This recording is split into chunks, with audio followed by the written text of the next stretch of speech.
Hello, hello.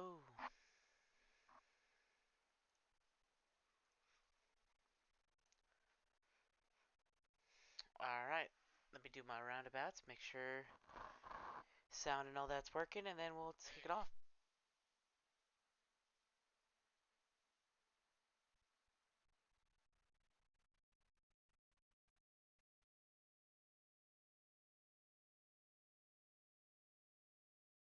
Check 1, 2, 3.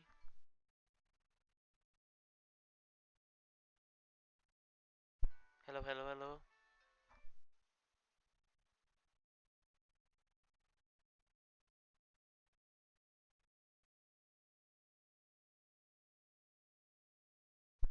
Stupid thing.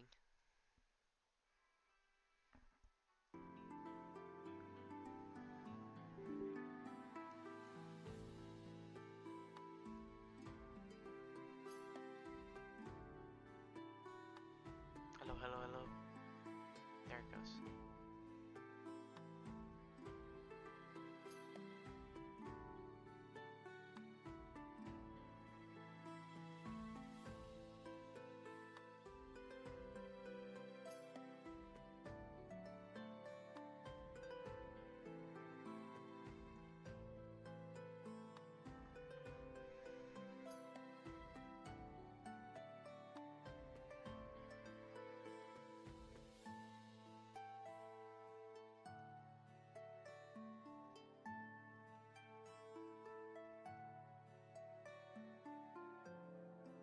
There we go.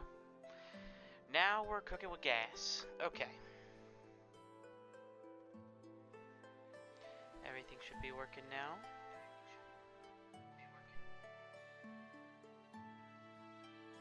Alright. Welcome, welcome. Do another live. More of our, the fantasy novel. Editor did, get back to us a bit ago, and he left a bunch of notes and stuff, so we're just going back through and seeing what he spoke on.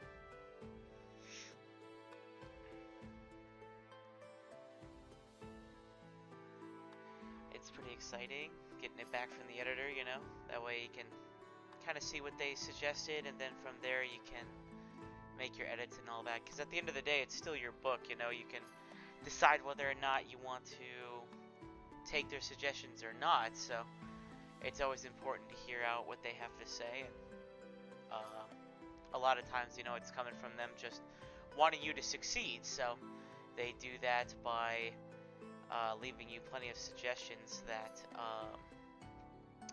sometimes can definitely hurt the fifis, but at the end of the day, you know, it's usually good advice.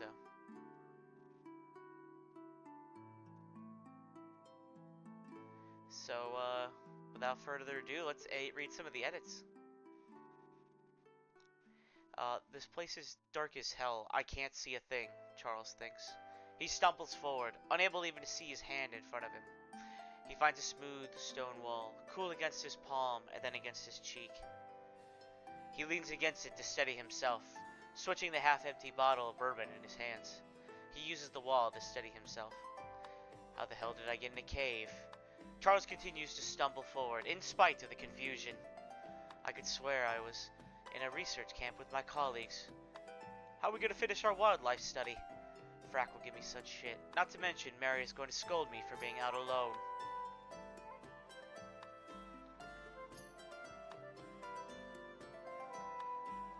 Gripping the wall, he pauses, feeling the waves of nausea overpower his senses. He covers his mouth for a moment. I gotta be more careful. I almost forgot how strong bourbon can be. Despite that, he pushes onward for another minute or two until he sees a light. Thank God. The light starts small, but gradually builds. A beacon of hope in the endless darkness. Charles comes from the United States. In the year 2025, he would spend his vacation time in his second home in Montreal. Every Saturday he would go out and finish his favorite restaurant, order a burger and stare off into the city lights. He loved the calm feeling of simply watching the cars drive by and letting the subtle sound of a city drown out his thoughts. The packed restaurant always put a smile on his face. An elf man, a lengthy individual with a fully straightened back with ears that curved to a slight point upwards. His sharp nose and calm demeanor expected to see, was enjoying a meal with a sweet human girl with curly hair and a short frame. They were well dressed. He would watch others walk down the street, and several college orcamen would be celebrating. Their tall stature and hulking build with green skin would be hard to miss if it wasn't expected to see.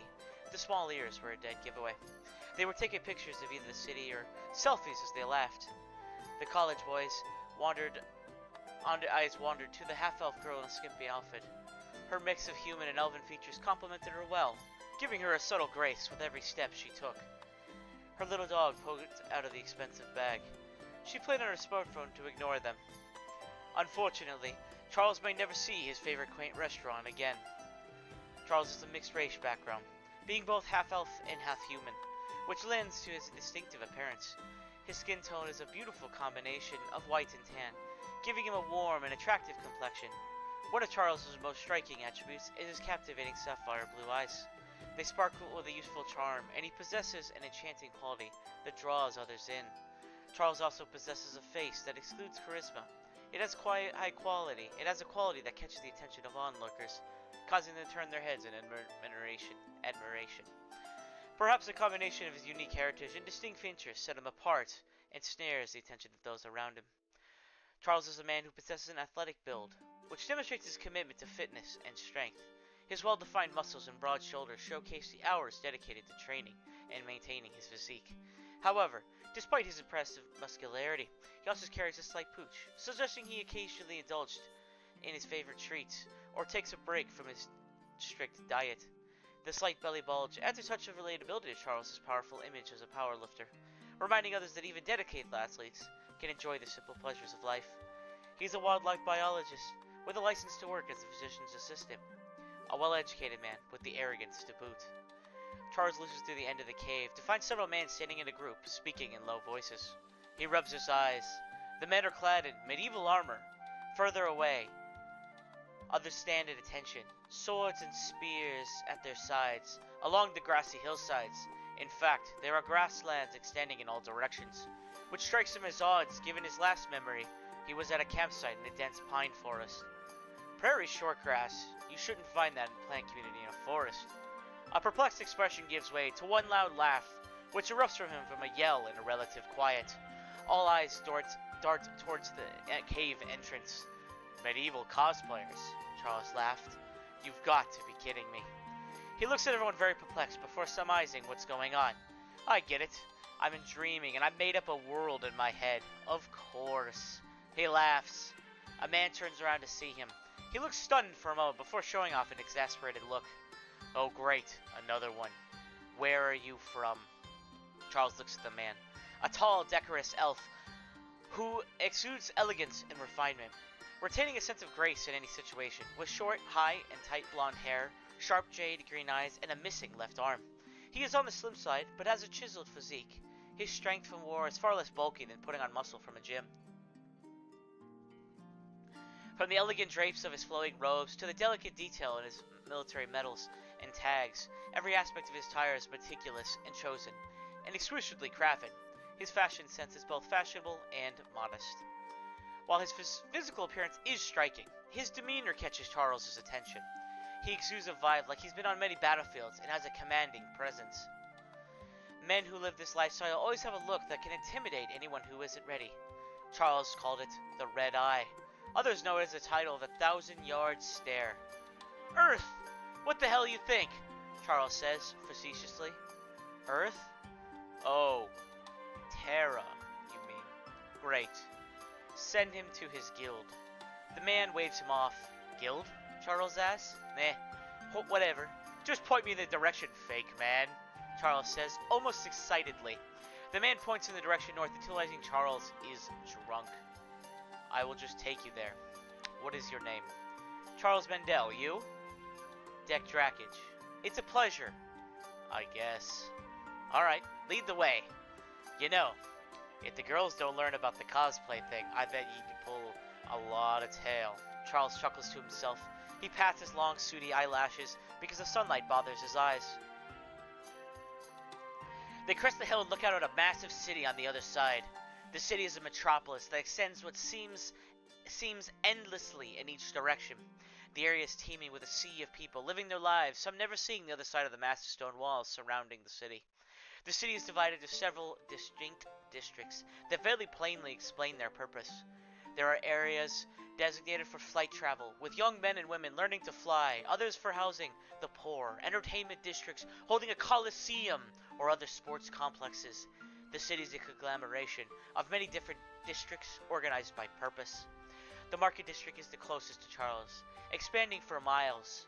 Each building has a unique bevy of colors and crafts made from old brick, stone, and wood styles, yet it looks like it has lights and running water.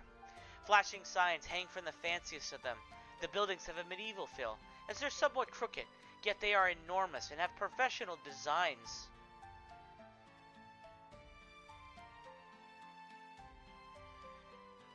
Yet the enormous ones' professional designs, as it seems purposeful to give them character. They are made of simple material and have a feel you would find hundreds of years ago. However, the modern amenities stick out like a sore thumb in comparison. The market district has buildings that encompasses the eye with unusual mixes of styles, and with buildings being far too tall and cumbersome for a simple medieval style. Framework to withstand, yet physics would prove that even with machines, they shouldn't be able to design such unique and gravity-defying buildings. They should crumble under their own weight due to lack of sturdy base. The walls around the city are thick and tall, but Charles can see the city behind them. The city's architecture is a conglomeration of dozens of periods and styles that all share a hint of Renaissance. People on brooms or individual sans brooms fly about. A giant energy-filled orb in a farther district catches his eye. The orb releases massive amounts of energy that would kill anyone who comes in contact with it, a minor inconvenience that the citizens tend to shrug off. The walls bend and weave, as if taking a large breath. The people all move faster than a man sprinting, yet they all look like they're not putting in any effort. Animals and objects fly about, bathed in an ethereal blue light, landing at the destination seemingly without guides. Everyone moved in this fast-paced city with hive-like precision. The vast and unique buildings seem to move as they're constantly adjust their weight, like a drunk man trying to stay on his feet. However, the people inside do not move, disregarding the fundamental laws of physics, which have been suspended. The more Charles looks at it, the more his head spins. How is a city like that? Did that fucking guy just fly around on a mop? I don't see any wires. The city looks energized, but some of the aging looks genuine. Some old medieval castles. I don't see power lines, but they have power in the house. Are they underground? Why are the walls moving? Are they collapsing? The weird buildings are flopping about and no one knows how Ed goes out the window. Charles stops walking, falling into a fit of intellectual questions, trying to understand the seemingly impossible city he's looking at. Dex stops and looks at him. You there, Charles? You seem to have gone quiet. He doesn't hear a word. Dex walks over and waves a hand in his face. Hello? He shouts and pulls Charles out of his mind. Yes, I'm here. Please, just lead the way. He gestures with his hand, still holding the bottle. He looks at it and offers it to Deck. Deck cautiously takes it, looking worriedly at him before turning back around. Well, just follow, would you? Right. Deck leads him for 30 minutes plus and approaches the city. The closer they get, the more Charles's brain spins. At this point, he doesn't know whether it's from the too much booze or from the massive illogical thing he was looking at. They arrive at the walls. They look like your typical medieval walls, with a large flag draping over them. The blue flag with a white globe in the center reads, "For the city." The very stone of the walls, thank you for the likes. The very stone of the walls become indented, and perfect cubes roll back to one side, making a door for them to enter. Charles looks and can't find any mechanisms to open or move the door. He stops momentarily in the middle, trying to understand the nonsense he observes. Deck waves the bottle forward.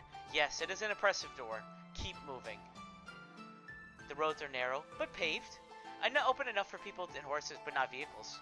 They watch several carriages zoom by them. Charles takes a deep breath, expecting a foul smell. Yet the air is antiseptic, with a fragrant mix. He gives it a strange look, expecting a big whiff of a shit smell.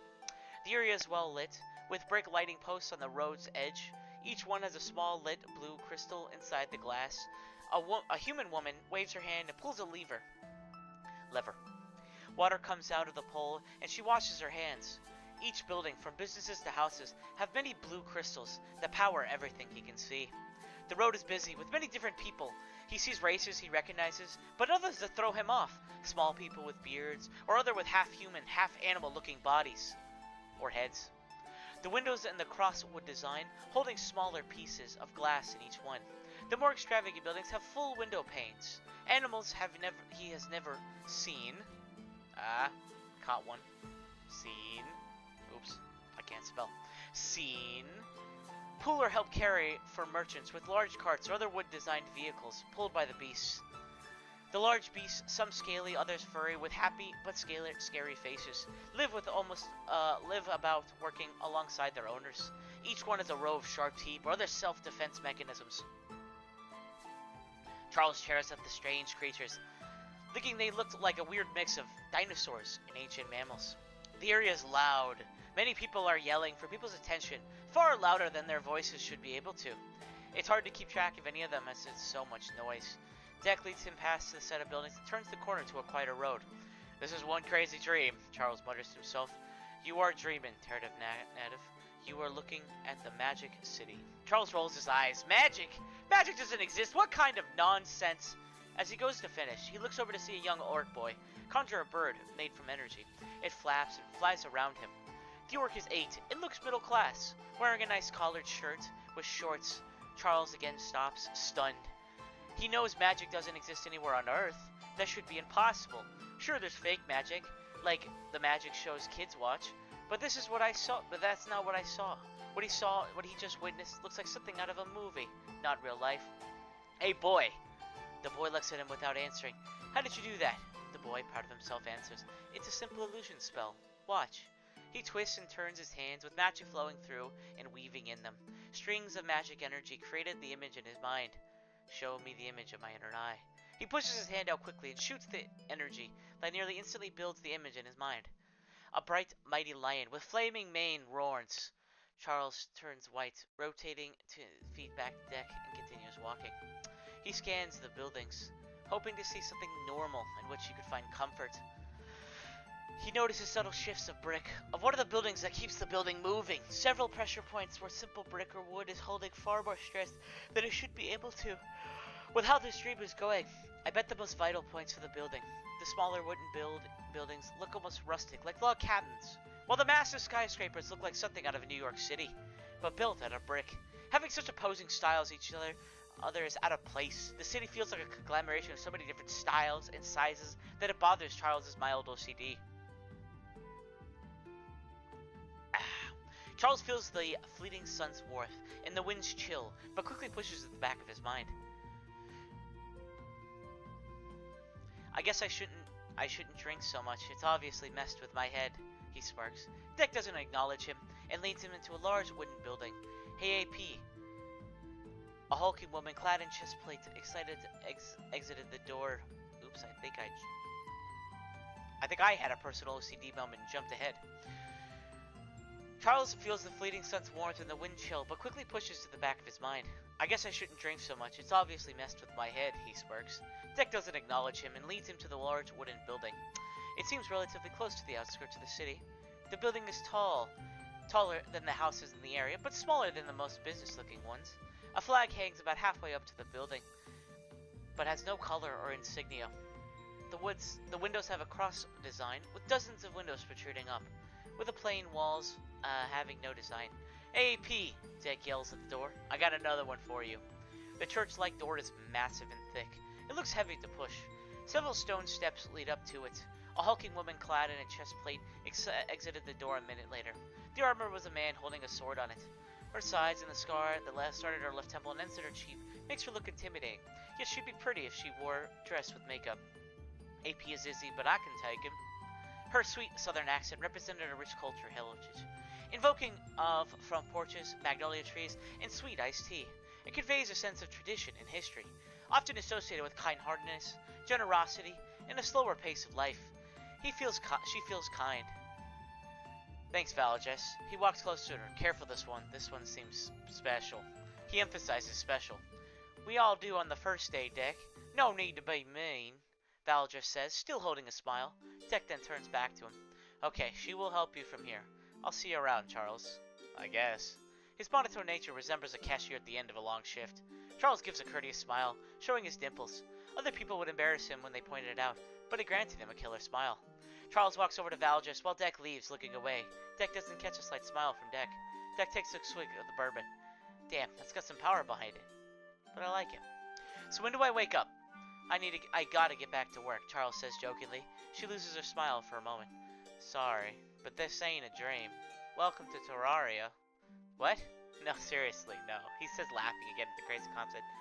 Would you like me to prove it? Sorry, Charles, but it's better if we get past deny and everything. Sure, show me the truth, he says confidently, offering her his arm. She reaches over and quickly pinches him. Ow, that hurt! He pulls back and looks at her arm. Wait, that actually hurt. How the hell? Charles' eyes widen, looks around him. The unique smells, the hot and cold temperatures, and the pain in his arm all hit him at once. Oh my god, I am awake! Charles backs up, horrified, and he grabs his head. Dreams can't be pain, but she pinched me and I felt it. Am I really trapped in a backwards barbarian land? Magic! Magic is for children and lonely people that read too much fantasy! What the hell? No, that's impossible. I was just with my colleagues an hour ago. God help me. Please take me home. Val just looks at him concerned and takes a big breath through her nose. Sorry, but you were sent here like me and the others, forced to take on a new life. She reaches out to him to console him and show him he isn't alone. Don't touch me, he yells, rejects her hands and backs up. This is a nightmare. Yeah, but you get used to it. Come in, Charles. I'll show you the others trapped here. I've been here a couple years now. He cautiously walks past the front door and passes a small living room. The room has a table with a nice rug on the floor. The couch seems soft and he gravitates towards it. I'm gonna lie down. This is too much to handle right now and I am too drunk for this. Very well. The first day is always rough. Val just leaves the room and comes back in with a pillow and blanket. He thanks her and lies down, closing his eyes. He feels less dizzy, but still can't comprehend what's happening. Maybe some sleep will be as good as new. This must be some kind of crazy dream. It has to be. I need to get back. Thank you for the lights. I'll need to get back to my fellow wildlife biologists. I have no time to play fantasy games. God help me, Charles prays. Lets his mind settle and falls asleep rather quickly. It was around sunset. So that is the first chapter. Edits went great. Looks like they've caught basically everything. Even with this read through, I caught one lack of scene, but in general, things seem to be going well. So we're gonna keep going through the book little by little. Thank you for joining me.